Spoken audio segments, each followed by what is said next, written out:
terminé avec les essuyages techniques et on a terminé avec tous les pH et les caractéristiques des produits. Donc, produits alcalins, pH entre 7 et 14, et c'est ce qu'on va utiliser pour lessiver les murs, etc.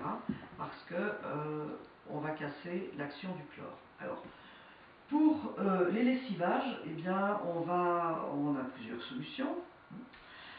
On a l'ancienne et on a les nouvelles. Alors, pour moi, dès maintenant, je vous dis, le seau, l'éponge, le balai-brosse, la serpillière, c'est la préhistoire.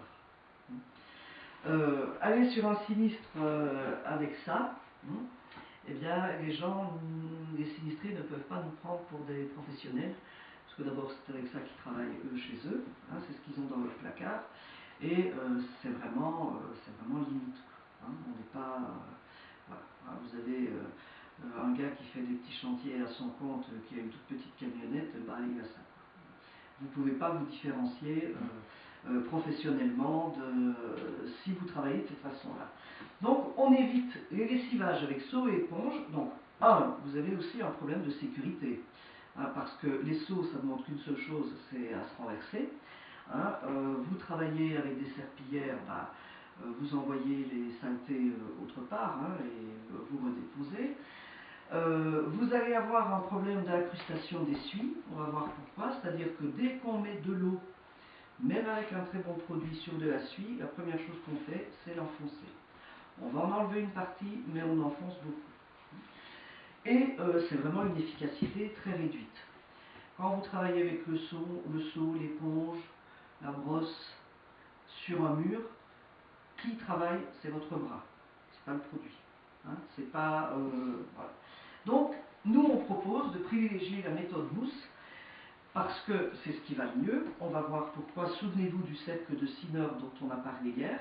La méthode mousse, ça va être quoi? Ça va être mettre en action la mécanique, pas la mécanique homme, c'est avoir un pulvérisateur à mousse. Et c'est la deuxième chose du cercle de Sinner qui était extrêmement importante, c'était le temps de pause. Si vous ne donnez pas le temps à un produit d'agir, eh bien, c'est vous qui frottez. Je vous ai donné l'exemple de la marmite qui est brûlée, ou vous cuisinez, vous brûlez quelque chose. C'est soit vous mettez un produit et vous laissez agir, soit c'est vous qui allez frotter avec le scolbrite. Mais alors, dans le cas du sinistre, on va dire qu'on est sur des salissures comme une marmite qui a brûlé.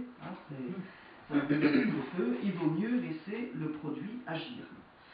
Donc, la méthode mousse, c'est vraiment le cercle de Sinner. Et si vraiment vous ne pouvez pas faire la méthode mousse, c'est au moins la pulvérisation, mais en action avec des brosses spéciales et par exemple des microfibres.